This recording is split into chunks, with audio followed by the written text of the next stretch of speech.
ये कहानी है एक आदमी और उसकी 3 बेटियों की। उसकी बीवी कुछ साल पहले वफात पा चुकी थी। उसकी तीनों बेटियां बहुत खूबसूरत थीं, मगर सबसे छोटी बेटी अपनी बहनों में सबसे ज्यादा समझदार थी। उसका नाम जैनब था। करमदीन अपनी तीनों बेटियों से बहुत प्यार करता था। उसने कभी अपनी बेटियों को मां की कमी महसूस नहीं होने दी। वह अपनी बेटियों की हर ख्वाहिश पूरी करता था।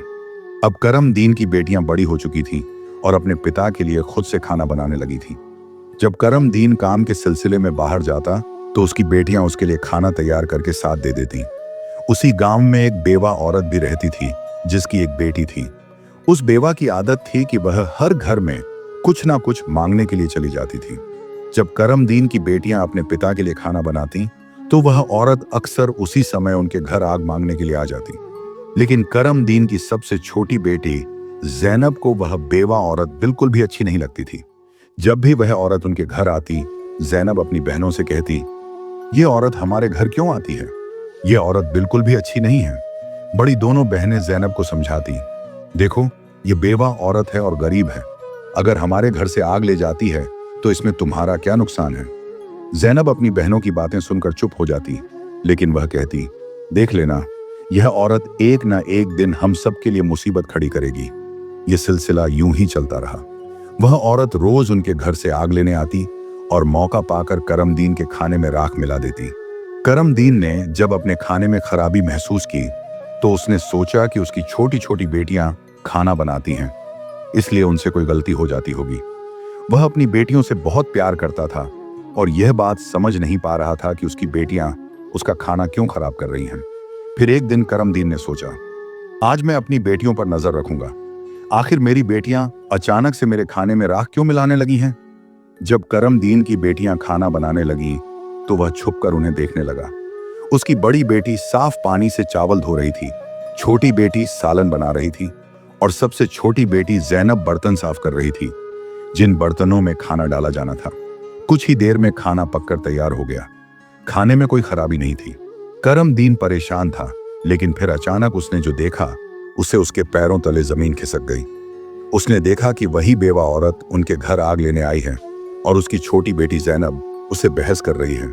वहीं उसकी दूसरी बहनें जैनब को समझा रही थीं, कोई बात नहीं जैनब, ये बेवा औरत है, इसे आग लेने दो, बड़ी बहन ने कहा। लेकिन उस बेवा औरत ने आग लेने के बहाने नजरें बचाकर करमदीन के खाने में राख मिला दी और सारा खाना खराब कर दिया। यह देखकर करमदीन को बहुत गुस्सा आया। दूसरे दिन करमदीन ने उस बेवा औरत को अपने घर बुलाया और गुस्से में पूछा, तुम्हारी हिम्मत कैसे हुई मेरा खाना खराब करने की?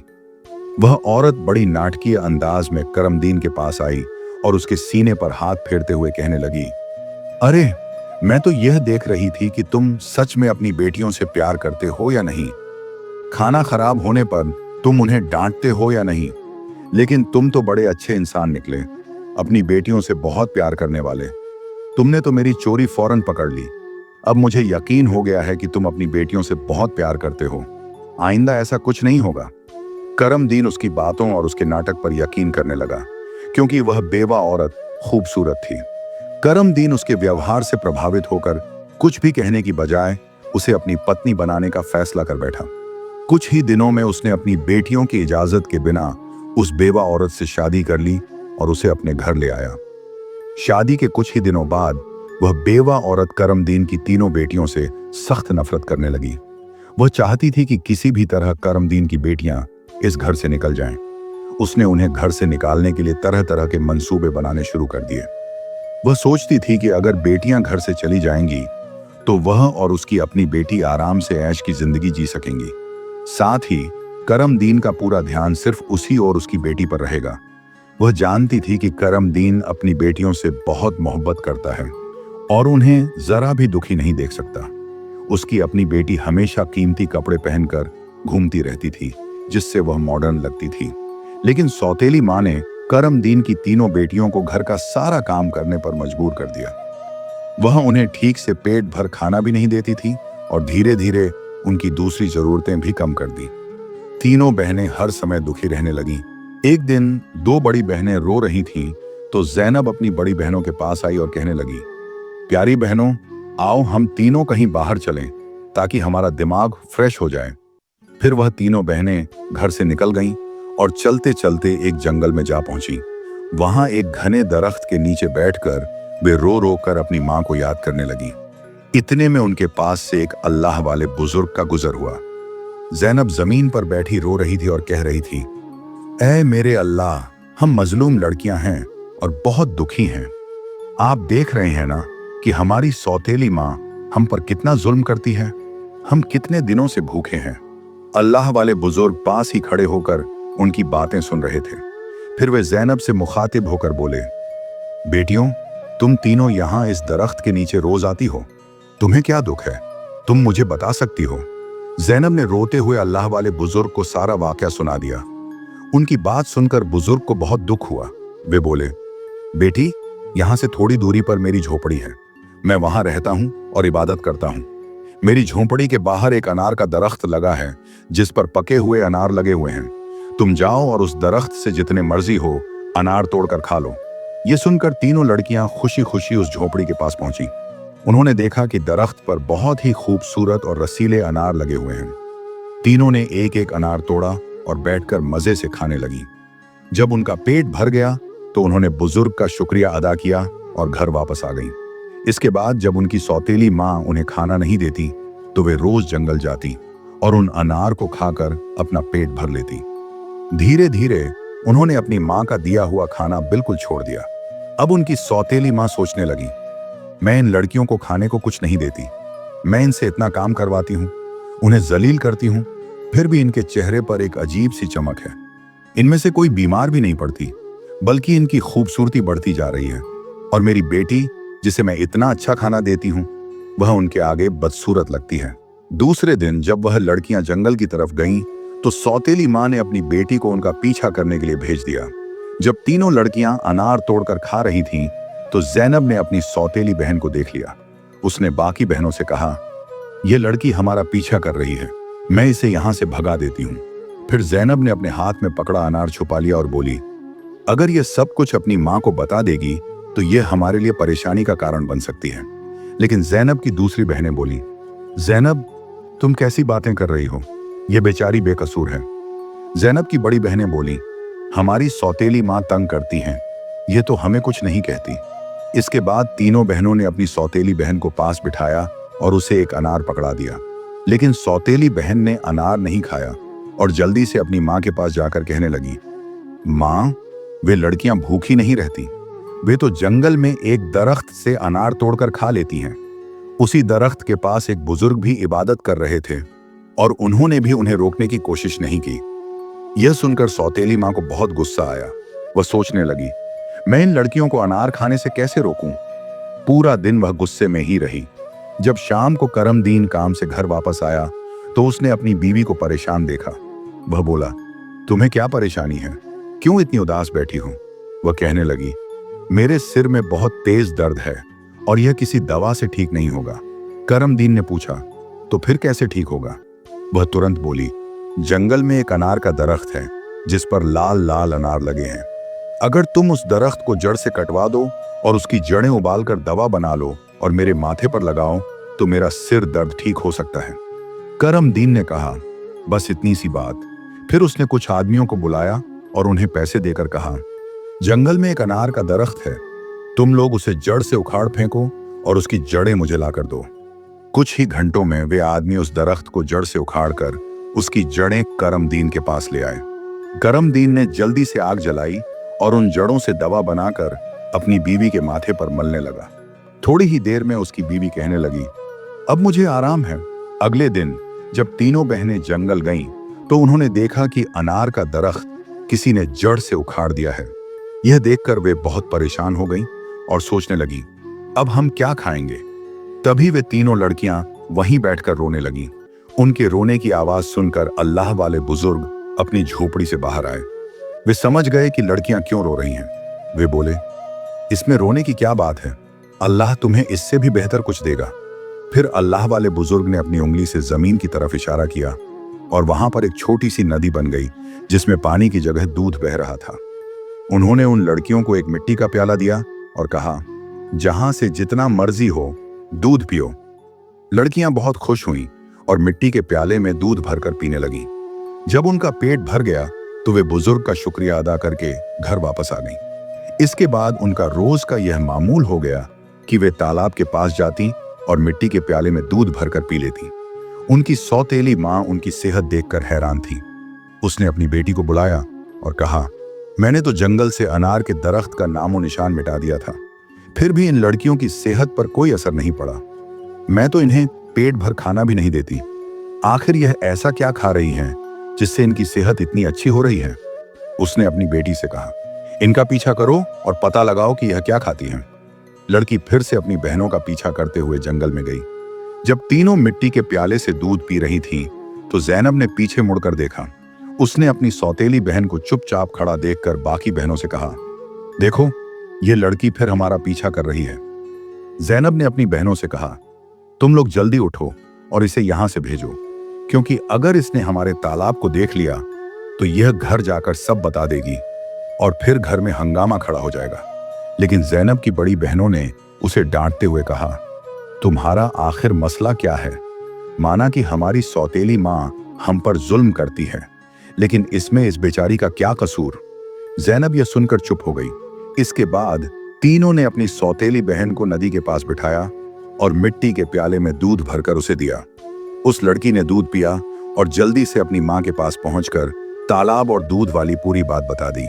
सौतेली माँ को यह सुनकर बहुत गुस्सा आया। उसने अपने गांव के कुछ आदमियों को बुलाया और कहा, तुम जितने पैसे चाहो मैं तुम्हें दूंगी, लेकिन तुम्हें जंगल में जाना होगा। वहां एक बुजुर्ग की झोपड़ी और तालाब है। तुमने वह झोपड़ी खत्म कर देनी है और तालाब में मिट्टी डाल देनी है। बदले में तुम्हें बहुत पैसा मिलेगा।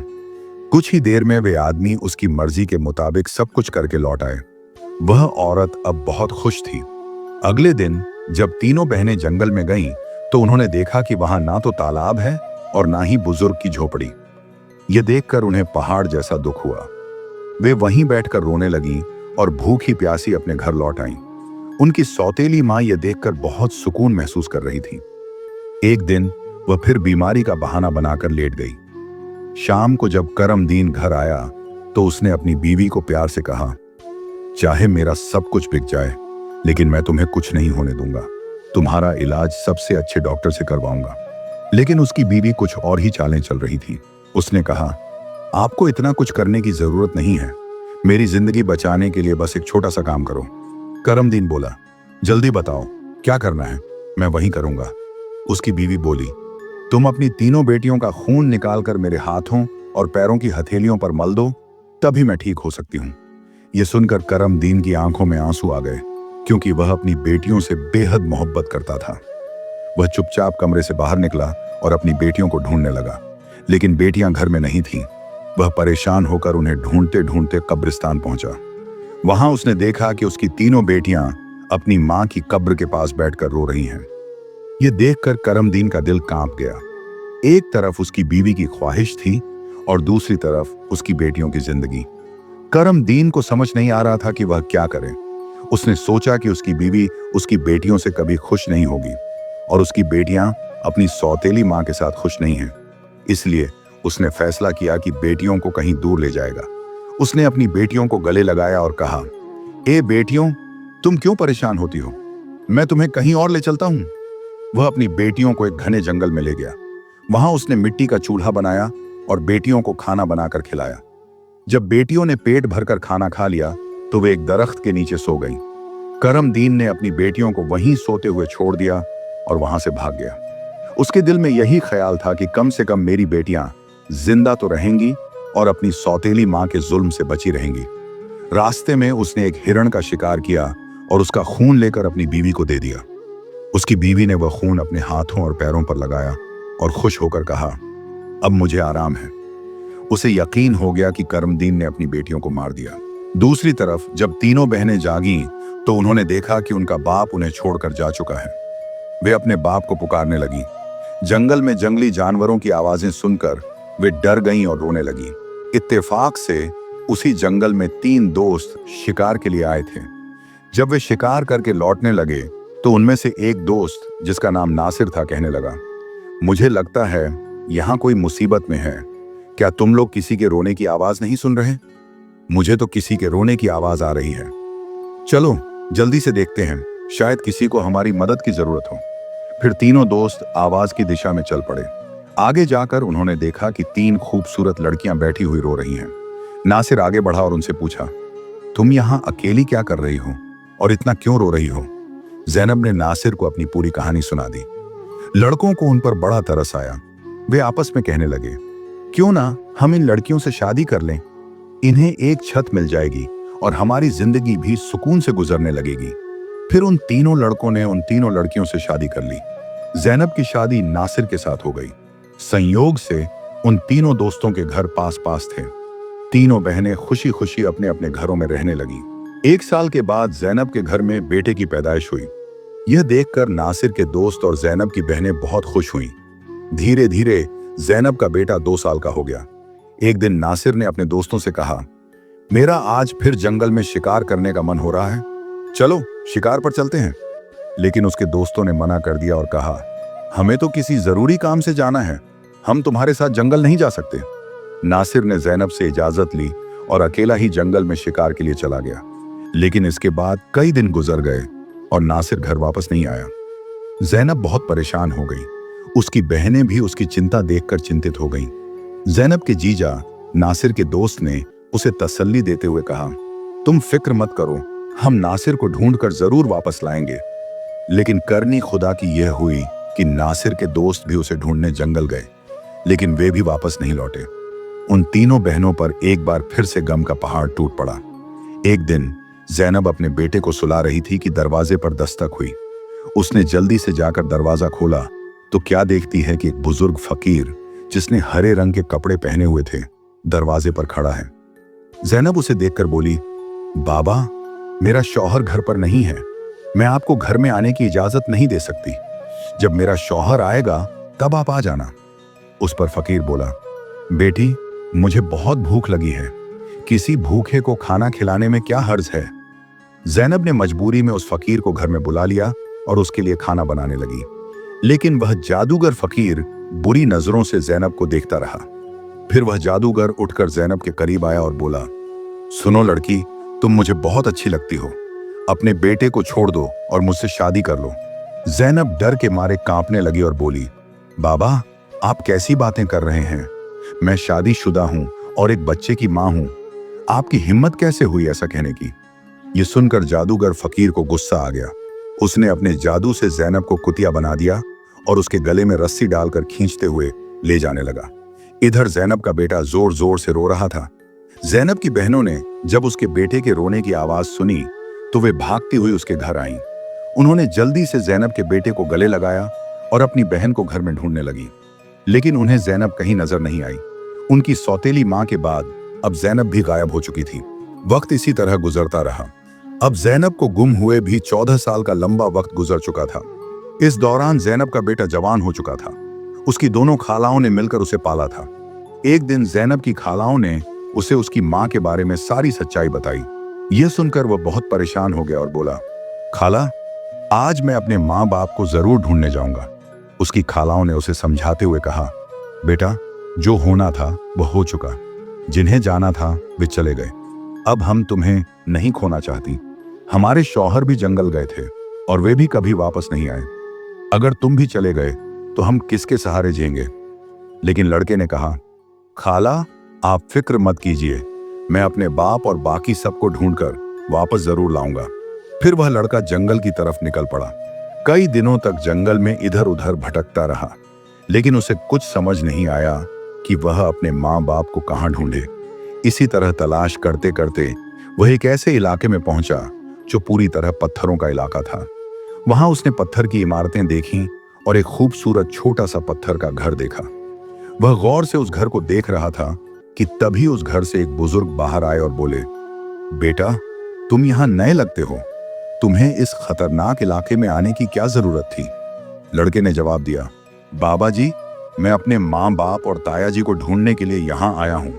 मेरी माँ को एक जादूगर ने कुतिया बनाकर अपने साथ ले गया था। अल्लाह वाले बुजुर्ग बोले, बेटा, ये इलाका एक बहुत बड़े जादूगर का है, वह बहुत ताकतवर है। जो भी उससे पंगा लेता है या उसे बेइज्जत करता है वह उसे पत्थर का बना देता है। यह जो तुम अपने इर्द गिर्द पत्थर देख रहे हो, यह भी कभी इंसान थे। जादूगर ने इन्हें पत्थर बना दिया। कुछ साल पहले यहाँ एक नौजवान आया था। उसके बाद उसके पीछे 2 और नौजवान आए। जादूगर ने उन्हें पेड़ और पत्थर में बदल दिया और उसने एक नेक पाकीज़ा लड़की को भी 12 साल से कैद करके रखा है। वह जादूगर उस लड़की से शादी करना चाहता है, लेकिन वह लड़की किसी भी तरह मान नहीं रही। बुजुर्ग की बातें सुनकर लड़का सोचने लगा, यकीनन ये लड़की मेरी माँ है और ये लोग मेरे ही परिवार के लोग हैं। आखिरकार मैंने अपनों को ढूंढ ही लिया। इसके बाद लड़के ने बुजुर्ग को अपनी सारी कहानी बताई और कहा, बाबा जी, आप मेरी मदद करें, इन लाचार लोगों को बचाने का कोई तरीका बताएं।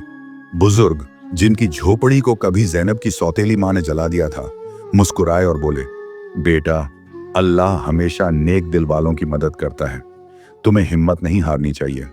अल्लाह वाले बुजुर्ग मजबूरन इस खतरनाक इलाके में आकर रहने लगे। उन्होंने लड़के से वादा किया, मैं तुम्हारा साथ जरूर दूंगा। बुजुर्ग सोचने लगे, क्या पता इस लड़के की मां को छुड़वाने से बाकी कैदियों को भी जादूगर की कैद से आजादी मिल जाए।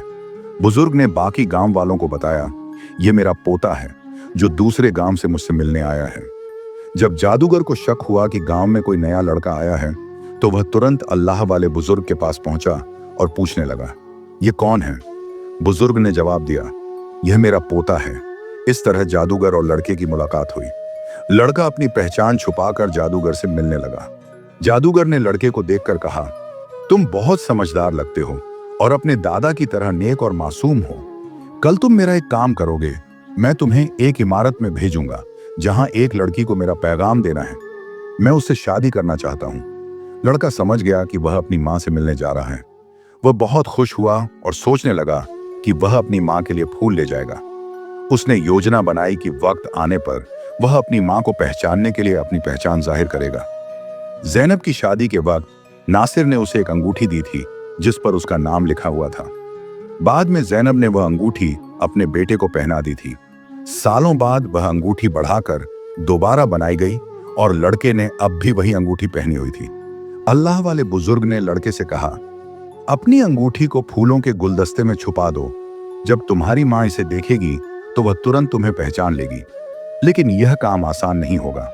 जादूगर ने ज़ैनब की निगरानी के लिए एक चौकीदार तैनात कर रखा है जो हर वक्त सख्ती से नजर रखता है। जादूगर अल्लाह वाले बुजुर्ग की बहुत इज्जत करता था और उनके पोते को नेक समझता था। उसने लड़के को गुलदस्ता देकर रोजाना ज़ैनब के पास भेजना शुरू कर दिया। लड़के की कम उम्र, महज 14 साल की वजह से जादूगर को उस पर कोई शक नहीं हुआ। ज़ैनब को एक कमरे में कैद करके रखा गया था जहां किसी मर्द को जाने की इजाजत नहीं थी। लड़का रोजाना गुलदस्ता लेकर ज़ैनब के पास जाता और वहां जादूगर की एक दासी हमेशा ज़ैनब के साथ रहती। एक दिन किस्मत ने लड़के का साथ दिया। ऐसा मौका मिला जब कमरे में ज़ैनब के सिवा कोई नहीं था। लड़के ने जल्दी से अपनी उंगली से अंगूठी उतारी और फूलों के गुलदस्ते में छुपाकर ज़ैनब के कदमों में रख दिया। जैसे ही गुलदस्ता जमीन पर रखा, अंगूठी की आवाज हुई। ज़ैनब ने हैरानी से गुलदस्ता उठाया और फूलों में बंधी अंगूठी को पहचान लिया। ये वही अंगूठी थी जो उसने सालों पहले अपने बेटे को पहनाई थी। ज़ैनब की नजरें फौरन गुलदस्ता लाने वाले लड़के की तरफ उठीं। दोनों की नजरें मिलते ही हकीकत साफ हो गई। जादूगर ने ज़ैनब को कैद कर रखा था, लेकिन उसका बेटा अपनी मां को आजाद कराने का मंसूबा बनाने लगा। ज़ैनब ने जादूगर से शादी की रजामंदी जताई और उसकी ताकत का राज मालूम किया। जादूगर ने बताया कि उसकी जान एक तोते में है जो एक पिंजरे में बंद है और एक घने जंगल के दरख्त के नीचे सख्त पहरे में रखा गया है। ज़ैनब ने यह राज अपने बेटे को बताया, लेकिन उसे खतरे से बचाने के लिए जाने से मना किया। फिर भी बेटे ने अपनी मां को यकीन दिलाया कि वह कामयाब होकर लौटेगा। कई दिनों की मशक्कत के बाद वह जंगल में पहुंचा। एक मौका देखकर उसने तोते को पिंजरे से निकाल लिया और जादूगर की इमारत तक वापस ले आया। जादूगर उसे देखकर तोते की वापसी की भीख मांगने लगा। लड़के ने चालाकी से जादूगर से सभी कैदियों को आजाद करवाया। इसके बाद उसने तोते के पंख खींचे, जिससे जादूगर की ताकत खत्म हो गई। अंत में उसने तोते की गर्दन मरोड़ दी, जिससे जादूगर मर गया। लड़के ने अपनी मां ज़ैनब, पिता नासिर और बाकी सभी कैदियों को आजाद कराया। फिर वह सब अल्लाह वाले बुजुर्ग के पास पहुंचे। सबने बुजुर्ग का शुक्रिया अदा किया और अपने घर लौट आए। ज़ैनब की बहनें अपने शौहर से मिलकर बहुत खुश हुईं, जो जादूगर की कैद में सालों तक रहे थे। उनके पिता, जो अपनी बेटियों को खोने के गम में डूबे थे, उन्हें सही सलामत देखकर खुशी से रोने लगे। उन्होंने बेटियों से माफी मांगी और बताया कि उनकी बीवी की साजिशों की वजह से यह सब हुआ। बेटियों ने अपने पिता को तसल्ली दी और कहा, हम अपनी जिंदगियों से खुश हैं। उनके पिता ने बताया कि उनकी सौतेली माँ, जो उन पर जुल्म करती थी, एक गंदी बीमारी का शिकार होकर इस दुनिया से चली गई। इसके बाद सबने खुशी और सुकून के साथ अपनी जिंदगी गुजारनी शुरू की।